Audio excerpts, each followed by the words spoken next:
man sits alone in his home. His name is Ian Gibbons. He is the chief scientist of a $9 billion unicorn called Theranos. For 8 years, Ian has seen the data. He knows the physics. He knows the chemistry. And he knows it is all a lie. Tomorrow, he is scheduled to testify in a lawsuit. He has 2 choices. Tell the truth and destroy the company, or lie and destroy his soul. Ian Gibbons makes a 3rd choice. He takes his own life. Now, pay attention. This is the moment that defines the monster. When the news reaches the CEO, Elizabeth Holmes, she doesn't cry. She doesn't call his widow. She doesn't offer condolences. Her first reaction, her only reaction, is to turn to her staff and issue a command. Go to his house. Get the laptop. Secure the company property. This is not a story about Silicon Valley. This is not a story about bad investments or wire fraud. Those are white-collar crimes. They are clean. What Elizabeth Holmes did was something far darker. She looked at a dead man, a man who built her technology, and she didn't see a human being. She saw a loose end. She saw a data leak. First they think you're crazy. Then they fight you. Then you change the world. Listen to that voice. The baritone. The depth. It sounds authoritative. It sounds masculine. It sounds safe. It is completely fake. Just like the machine. Just like the blood tests. Just like the smile she gave to patients who were falsely told they had HIV, or prostate cancer, or failing pregnancies. We often ask, how did she sleep at night? The answer is terrifyingly simple. Psychopaths sleep just fine. She possessed the Dark Triad of personality traits, calibrated to perfection. Narcissism, to believe she was the next Steve Jobs. Machiavellianism, to manipulate Henry Kissinger, George Shultz, and the American military. To walk over the bodies of anyone who stood in her way. She didn't just build a company. She built a reality distortion field so powerful that logic, science, and morality simply ceased to exist inside it. She hypnotized the world with wide, unblinking eyes. She sold us a miracle. We bought a nightmare. I am your guide into this abyss. For the next hour, we are turning off the news headlines. We are ignoring the courtroom sketches. We are performing a psychological autopsy. We are going to dissect the mind of Elizabeth Holmes. We need to answer the question that haunts everyone who met her. Was she a genius, trapped in a lie? Or was she a predator who was hunting us all along? Let the dissection begin. To build a skyscraper, you need a blueprint. To build a lie of this magnitude, you need something else entirely. You need a psychological constitution that is immune to doubt. You need a mind that doesn't just bend the truth, but completely erases the line between what is real and what is desired. We often think of Elizabeth Holmes as a product of Silicon Valley, but the blueprint for this disaster wasn't drawn up in a boardroom in Palo Alto. It was written in a child's bedroom in Washington, D.C., decades earlier. Let's go back to the origin. Most children dream of being astronauts, or firefighters, or doctors. They dream of doing something, Elizabeth Holmes dreamed of being something. There is a disturbing piece of evidence from her childhood, a letter she wrote to her father when she was just 9 years old. It is a window into a developing narcissist's mind. She wrote, "What I really want out of life is to discover something new, something that mankind didn't know was possible to do." That sounds noble. That sounds like a young scientist. But then comes the kicker, the qualifier. I want to become a billionaire. Note the specificity. She didn't say she wanted to cure cancer. She didn't say she wanted to save lives. She said she wanted to be a billionaire. The discovery was just the vehicle. The destination was always infinite wealth and status. She was raised in a pressure cooker. The Holmes family lineage was fading. They had history. They had a name, but they had lost their fortune. The pressure on Elizabeth wasn't just to succeed. It was to restore a dynasty. She was told she was special.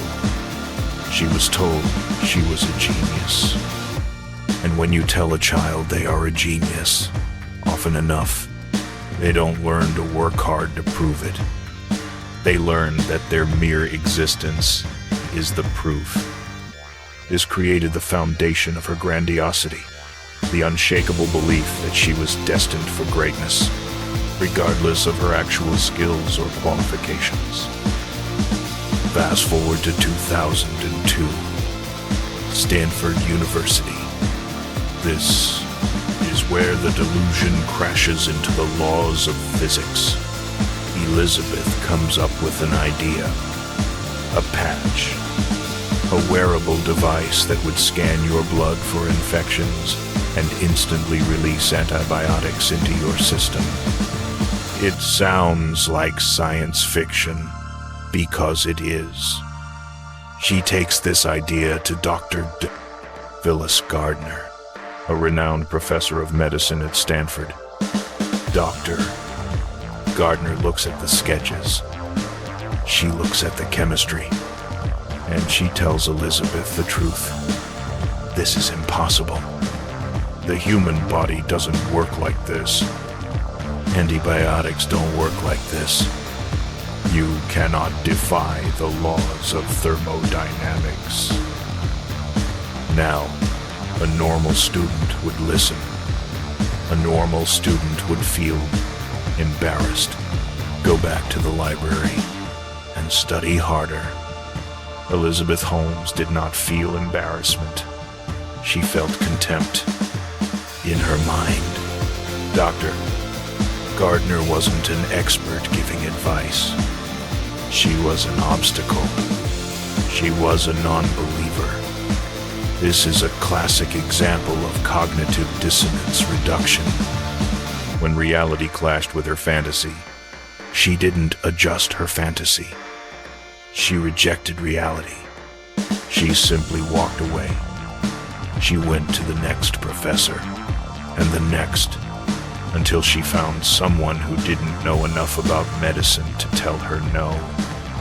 She found Channing Robertson. He saw the charisma. He saw the intensity. He didn't check the science. He gave her the green light. And just like that, at 19 years old, she dropped out. She didn't drop out because she had a working product. She dropped out because school was too slow for her ambition. She incorporated Theranos. But a company needs a CEO, and a 19-year-old girl doesn't look like a CEO. So, she decided to build one. We need to talk about the persona. Many people have pointed out the Steve Jobs connection, the black turtlenecks, the furniture in her office, the obsession with secrecy, even her diet of green juice. The media called it admiration. They said she was inspired by Apple. But from a psychological perspective, this is not admiration. This is pathological mirroring. It is a behavior often seen in individuals with severe identity disturbances. They lack a core sense of self. They feel empty inside. So, to survive, to gain power, they look for the most powerful alpha in the room, and they consume their identity. She didn't just want to run a tech company. She wanted to be Steve Jobs. She adopted his uniform. She adopted his management style, compartmentalization and fear. But she missed the most important part. Steve Jobs was a tyrant. Yes, he was a narcissist. Maybe. But Steve Jobs actually understood engineering. When the iPhone didn't work, he didn't fake it. He yelled at engineers until it worked. Elizabeth mimicked the aesthetic of genius but skipped the intellect. She was playing dress-up, but the costume was so convincing, and her conviction was so absolute, that people forgot to ask for the technical specs. And then, the hustle began. You can hear the frantic energy of those early days. It wasn't about science. It was about sales. She needed money, and she knew exactly who to target. She didn't go to the big medical venture capitalists first. They asked too many questions. They wanted peer-reviewed data. She went to family friends. She went to wealthy families with dumb money people who knew nothing about blood science but everything about FOMO, the fear of missing out. She sat in their living rooms, widened her eyes, lowered her voice, and told them she was saving the world. She told them the technology was already working.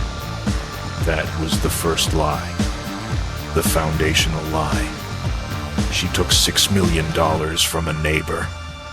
She took money from the founder of Oracle. She took money based on a prototype that was literally held together with Scotch tape. This is where the Dark Triad begins to spin its web. A normal person feels guilt when they take $1 million for a product that doesn't exist. The guilt eats them alive. It forces them to confess. Elizabeth felt no guilt. She felt validation. Every check she cashed wasn't proof of fraud in her mind. It was proof of concept. If Tim Draper invests, it must be real. If Rupert Murdoch is interested, it must be working. She used the investor's belief to reinforce her own delusion. It became a feedback loop. Money flowed in. Logic flew out. She hired engineers and told them to build the impossible. When they said we can't, she fired them and hired new ones who said, we'll try. She created a culture of fear and silence. She was building a skyscraper of cards, and she was cementing it together with non-disclosure agreements and intimidation. By the time she moved the company to Palo Alto, the die was cast. The blueprint was locked in. The rule was simple. The vision is the truth. Facts are just noise. Anyone who questions the vision is an enemy. She had the money. She had the look. She had the voice. She had everything except the one thing that mattered. She didn't have the science. But in Elizabeth's world, that was just a minor technicality. A bug to be fixed in the next software update. She wasn't building a medical device. She was building a cult. And she was the high priestess. The tragedy is that everyone thought they were investing in the future of healthcare. In reality, they were just buying tickets to her fantasy. and the show was just getting started. If you walked into the lobby of Theranos, you saw the future. Sleek glass walls, minimalist design, the hum of productivity. And at the center of it all was the artifact, the Edison. To the investors, to the press, to the world, this machine was the holy grail. It was the iPod of healthcare.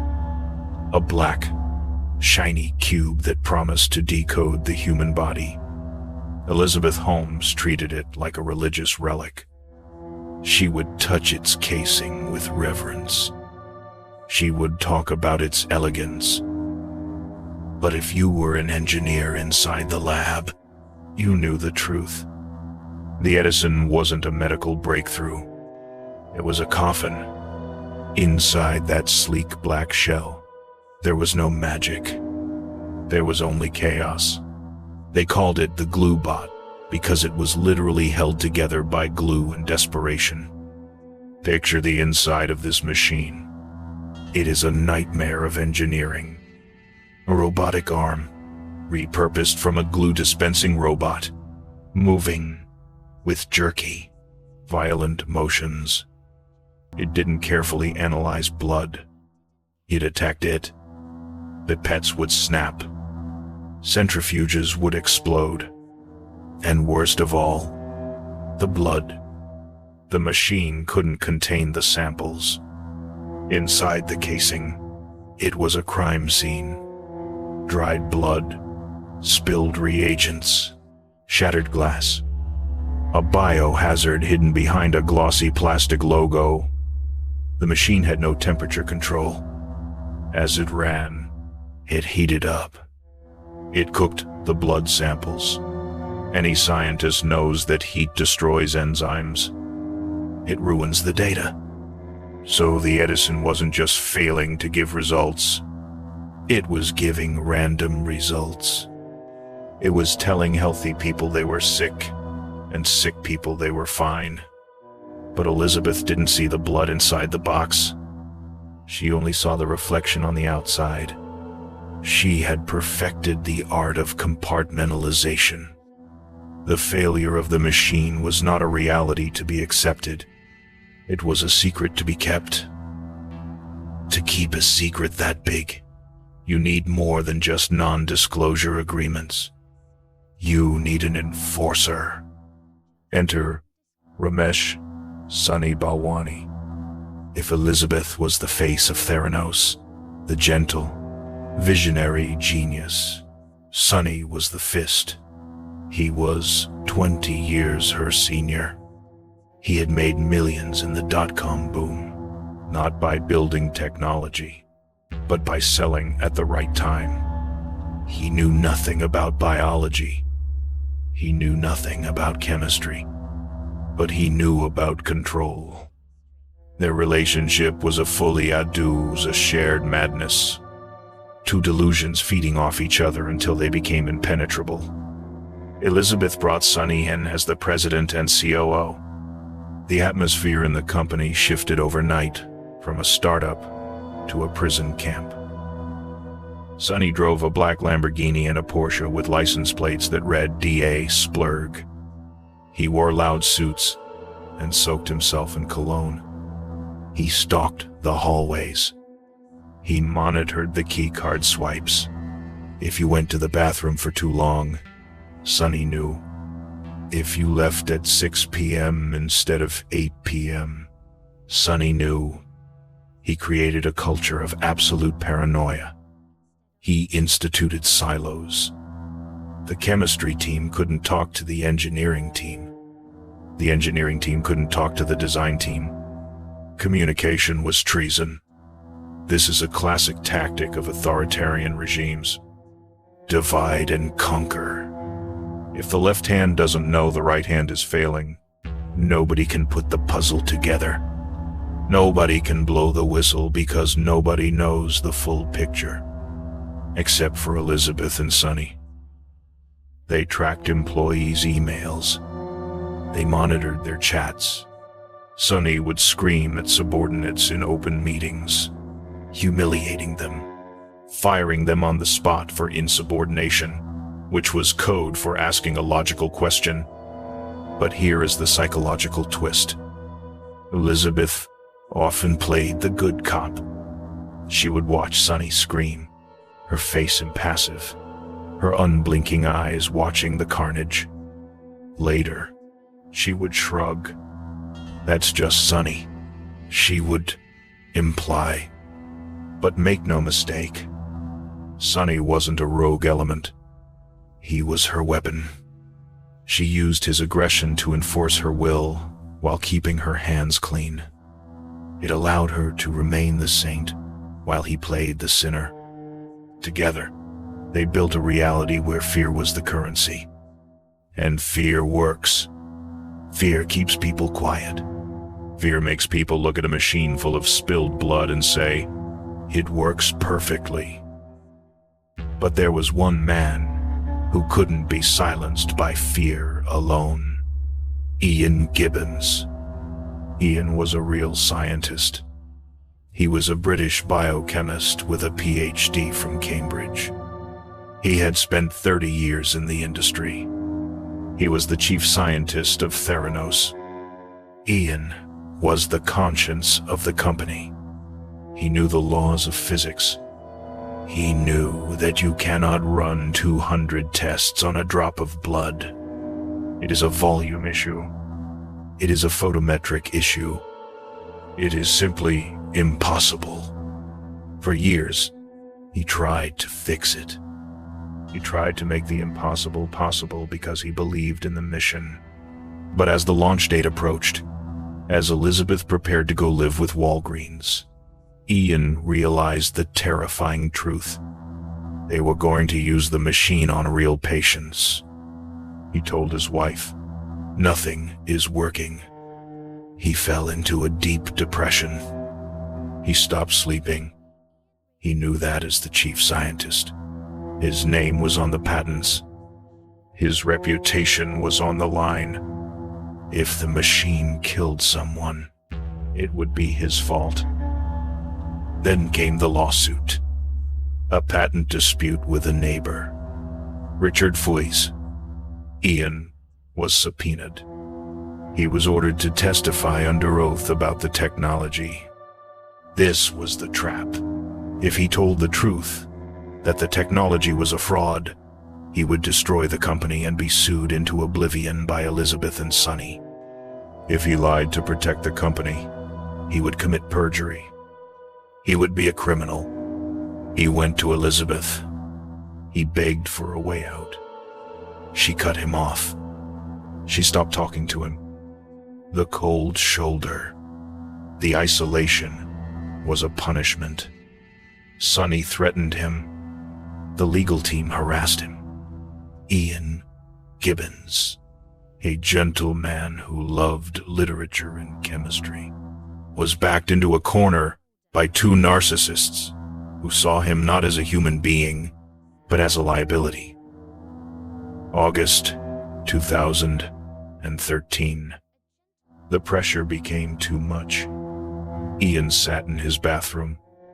He drank, and he took an overdose of acetaminophen. He died in the hospital days later. This is the darkest turning point in the story of Theranos. This is where fake it till you make it became kill or be killed.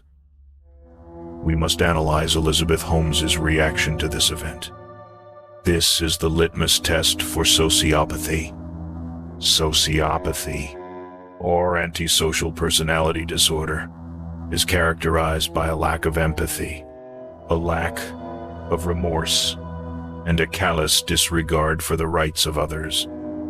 When Elizabeth heard the news that her chief scientist, a man she had known for nearly a decade, a man who was the first experienced hire of her company, had killed himself, what did she do? Did she break down? Did she shut the office for a day of mourning? No, she called an emergency meeting. not to grieve, but to manage the PR. Her first command to her staff was chillingly practical. Go to Ian's house. Get his laptop. Get his badge.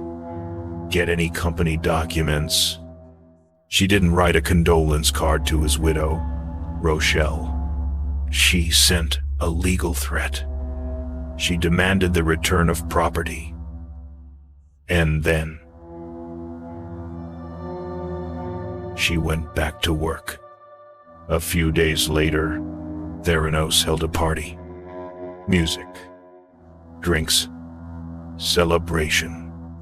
Elizabeth stood there, smiling, holding a glass of green juice, accepting praise. Ian Gibbons was dead. His body was barely cold, and the woman he died for was dancing on his grave. This is not just bad leadership. This is a fundamental empathy deficit. To Elizabeth, Ian wasn't a person. He was a component. And when a component breaks, you don't cry. You replace it. She had erased him.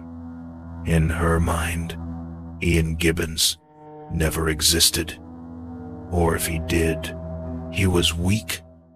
He couldn't handle the vision. This ability to delete human beings from her emotional registry is what made her unstoppable. If she could step over the body of her chief scientist without blinking, do you really think she cared about the patients at Walgreens? Do you really think she cared about a false cancer diagnosis? The death of Ian Gibbons proved one thing. The box wasn't just black on the outside. It was empty on the inside. And the woman holding it was hollow. Empires do not usually fall because of an invading army. They fall because of a crack in the foundation, a hairline fracture that starts in the dark, unseen, until the pressure becomes too great, and the entire structure collapses under its own weight. For Theranos, that crack came from the most unlikely place. It didn't come from a competitor. It didn't come from the FDA. It came from the kids. Enter the whistleblowers. Tyler Schultz and Erica June. They were young. They were idealistic. They were fresh out of college, believing they had landed the dream job of the century. But unlike the older board members, unlike the Henry Kissingers and the George Schultzes, these kids actually understood how the technology worked. Or rather, how it didn't work. Tyler Schultz is a fascinating case study in triangulation, a manipulative tactic used by narcissists to pit two people against each other. Tyler wasn't just an employee. He was the grandson of George Schultz, the former Secretary of State and one of Elizabeth's most devout loyalists. Imagine the psychological torture. Tyler sees the fraud. He sees the Edison machines failing quality control checks. He sees data being deleted. He goes to his grandfather, the man he respects most in the world. He tries to tell him the truth. And what happens? Elizabeth had already gotten there. She had already charmed the grandfather. She had already spun the narrative. George Schultz looks at his own grandson and says, essentially, "You are wrong. Elizabeth is right."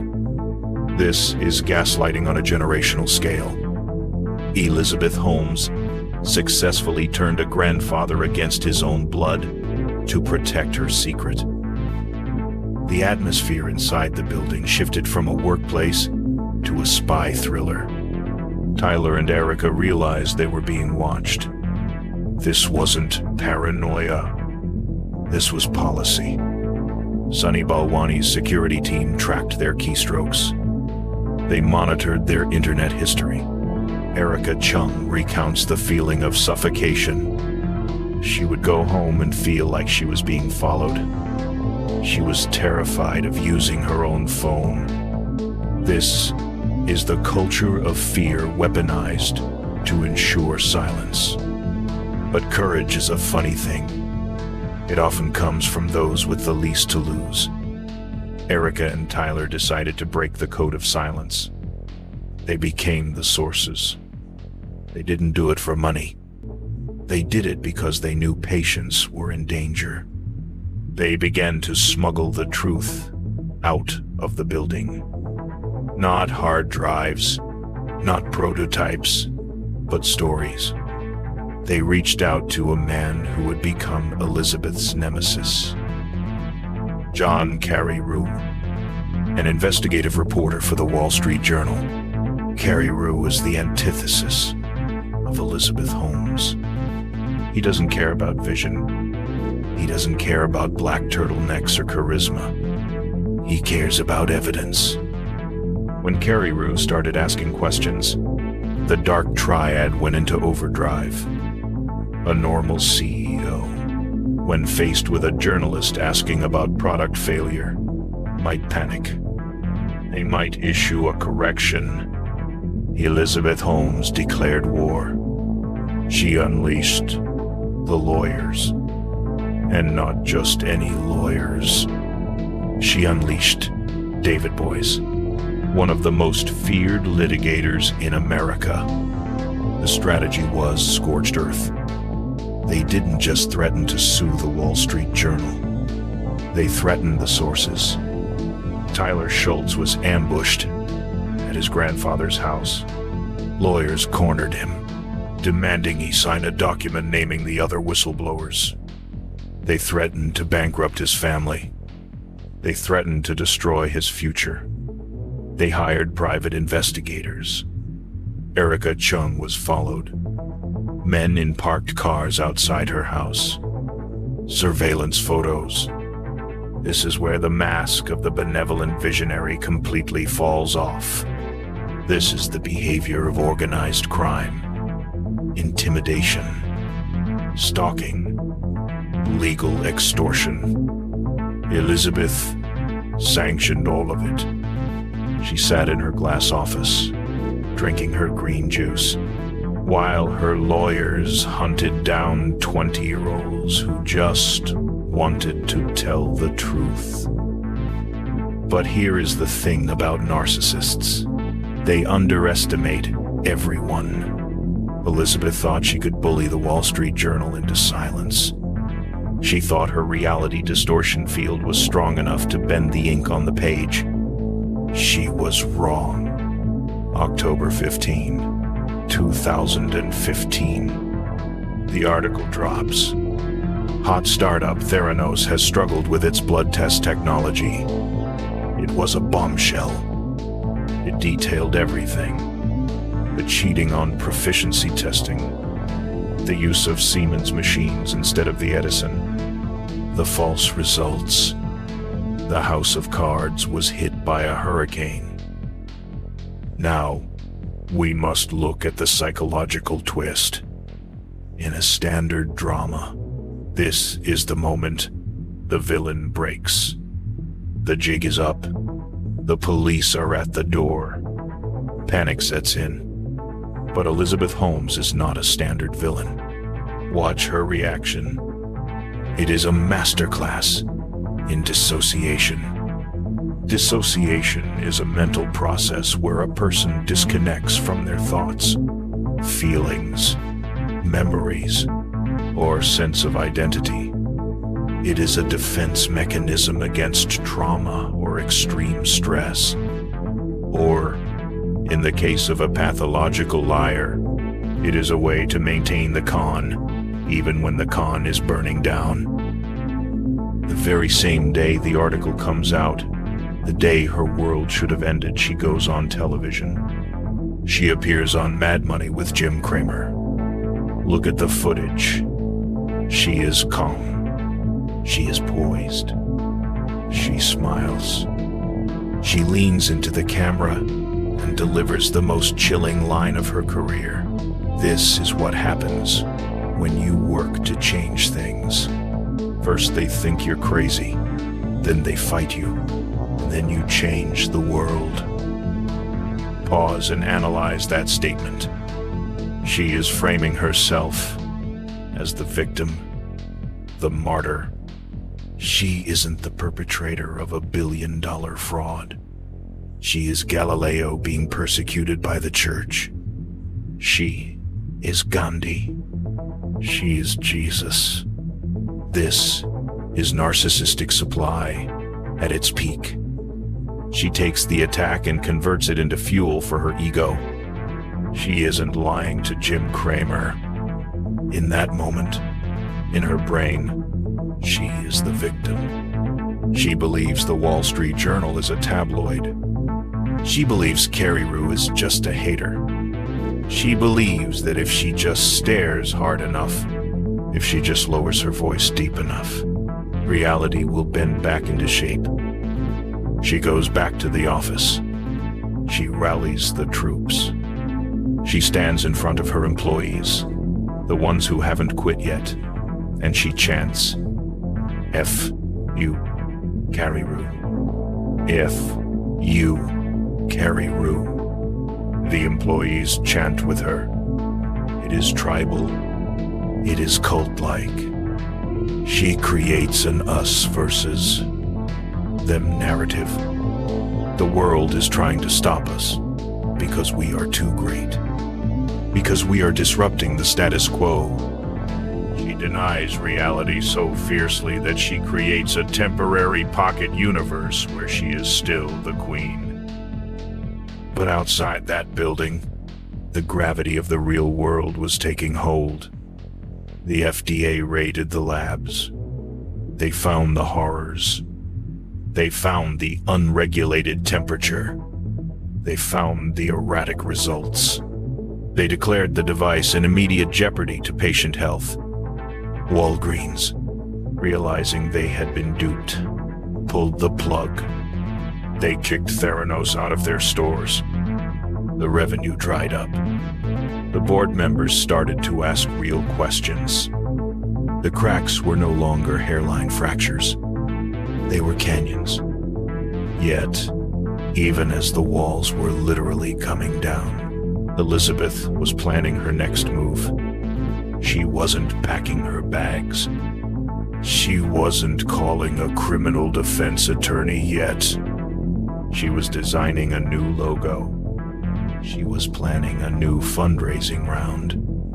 Because for the Blood Unicorn, the show must go on. She could not stop. To stop would be to admit she was mortal.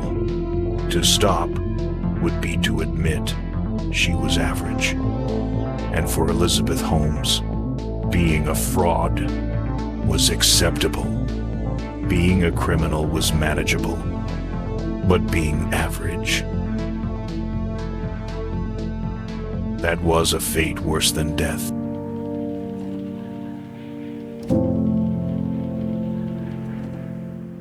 Gravity is undefeated. For 15 years, Elizabeth Holmes tried to defy it. She tried to float on a cloud of hot air, charisma, and billions of dollars in venture capital. But in the end, the physics of the market are just as unforgiving as the physics of biology. The collapse of Theranos wasn't a slow decline. It was a demolition. The valuation didn't just dip. It evaporated. From $9 billion to zero. $9 billion of perceived value wiped off the face of the earth. The labs were shuttered. The employees, hundreds of them, were fired. And the Edison machines, the devices that were supposed to change the world, they were loaded onto trucks, hauled to a recycling plant, and crushed. It was a fitting end. The hardware was destroyed to hide the secrets inside. But the software, the human software, The mind of Elizabeth Holmes was about to undergo one final, terrifying update. Welcome to the courtroom. San Jose, California. The United States of America versus Elizabeth A. Holmes. But if you were looking for the CEO in the black turtleneck, she was gone. The woman who walked into that courtroom was unrecognizable. The messy blonde hair was now soft, waved, and let down. The severe black suits were replaced by pastel colors, soft blues, gentle grays. She held hands with her mother. She held hands with her new partner, Billy Evans. And most calculated of all, she was a mother. During the delay of the trial, Elizabeth did something that legal analysts call the sympathy card, and psychologists call impression management on steroids. She got pregnant, not once, but twice. She walked past the jury box with a diaper bag. Why? Because it is very hard for a jury to send a new mother to prison. It triggers a biological instinct of protection. It was her final manipulation. She was using her own children as human shields against the consequences of her actions. The Iron Lady of Silicon Valley had rebooted herself as the vulnerable victim. This transformation wasn't just cosmetic. It was the core of her defense strategy. For years, she had taken credit for everything. I am the founder. I am the visionary. The buck stops with me. But on the stand, the narrative flipped. Suddenly, she wasn't the boss. She was the puppet. She pointed the finger at the empty chair. Ramesh, Sunny Balwani. She claimed he controlled her. She claimed he abused her. She claimed that the culture of fear was his creation, and she was just a naive girl trapped in his web. This is what we call the Svengali defense. Psychologically, this is a breathtaking display of Machiavellianism. Sunny Balwani was her partner, her lover, her enforcer. He did the dirty work so she could stay clean. And when the ship went down, she didn't just abandon him. She stood on his head to try and keep herself above water. She testified for 7 days. She cried. She looked at the jury with those wide, teary eyes. She admitted to mistakes, but she never admitted to crimes. There is a massive psychological difference. A mistake is I didn't know. A crime is I knew, and I did it anyway. She held on to the narrative that she was just a dreamer who failed, not a fraudster who lied. She was gaslighting the federal government. But this time, the reality distortion field malfunctioned. The jury looked at the texts. They looked at the emails. I am the king, she had texted Sunny. Total domination, she had written. Those are not the words of a victim. Those are the words of a tyrant. The jury deliberated for 7 days.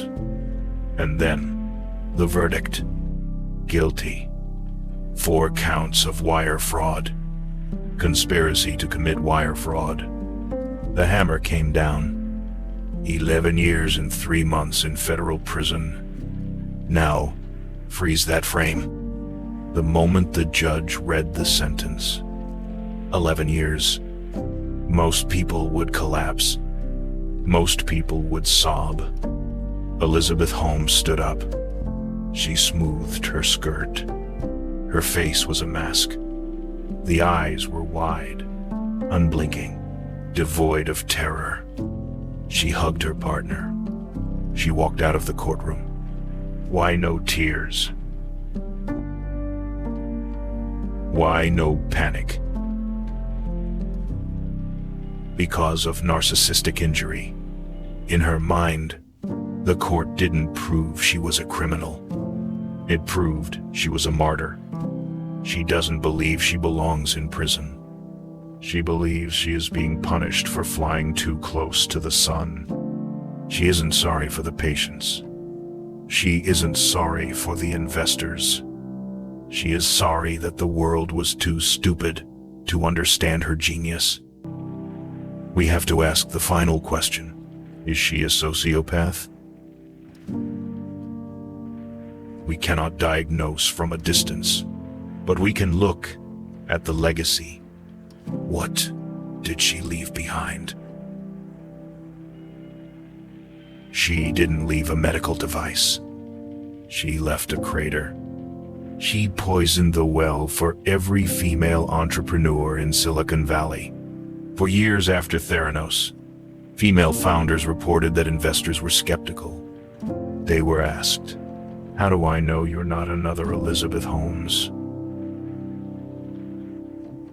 She took the hard-won progress of women in tech and set it back a decade. She proved that the girl boss narrative could be just as toxic, just as predatory, and just as destructive as the tech bro culture it claimed to replace.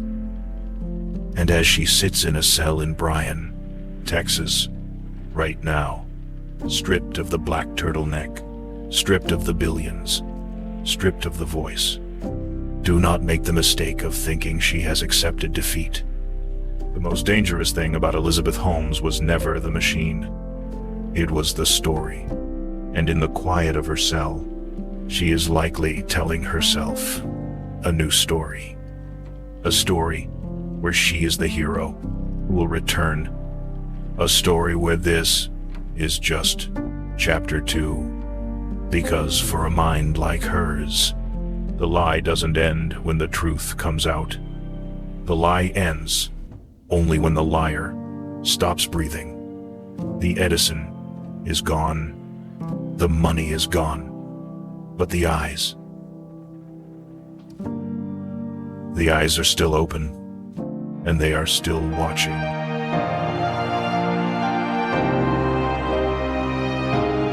We have spent the last hour dissecting the anatomy of a fraud.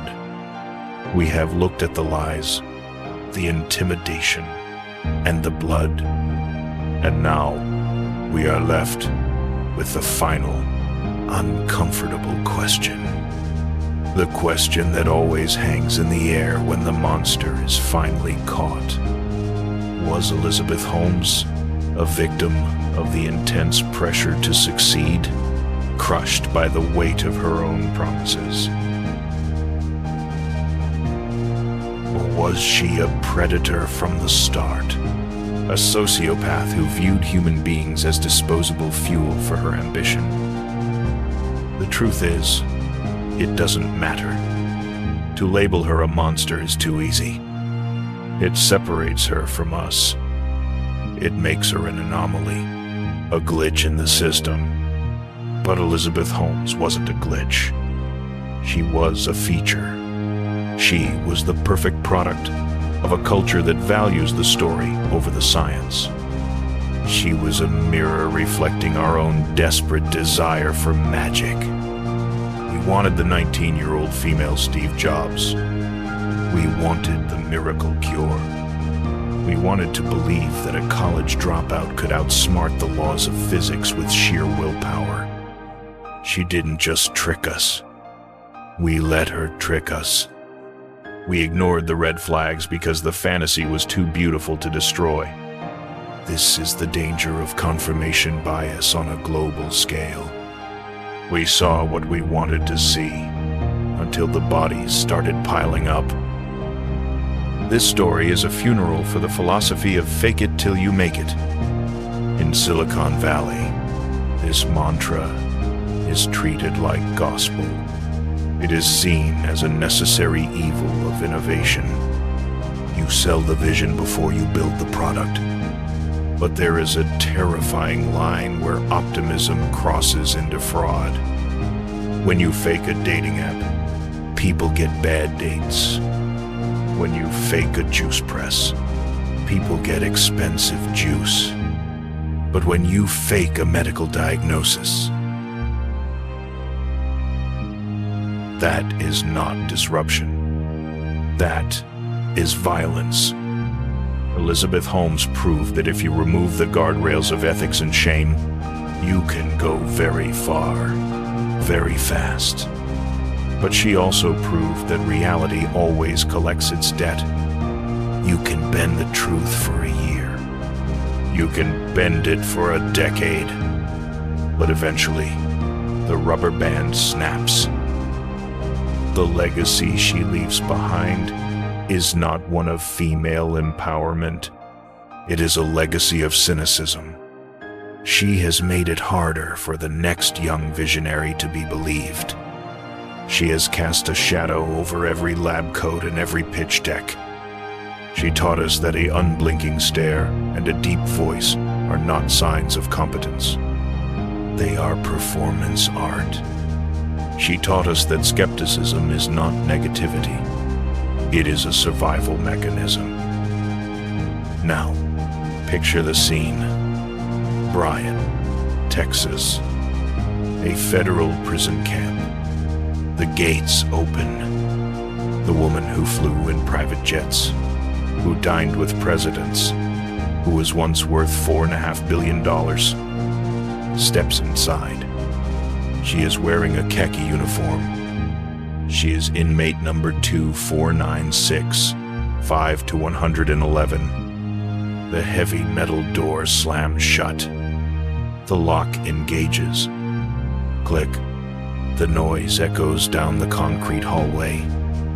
For the first time in 15 years, there is no audience. There are no investors to charm.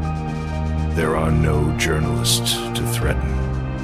There is just silence. And in that silence, stripped of the persona, stripped of the turtleneck, stripped of the baritone voice, she is finally forced to be alone with the only person she can no longer lie to.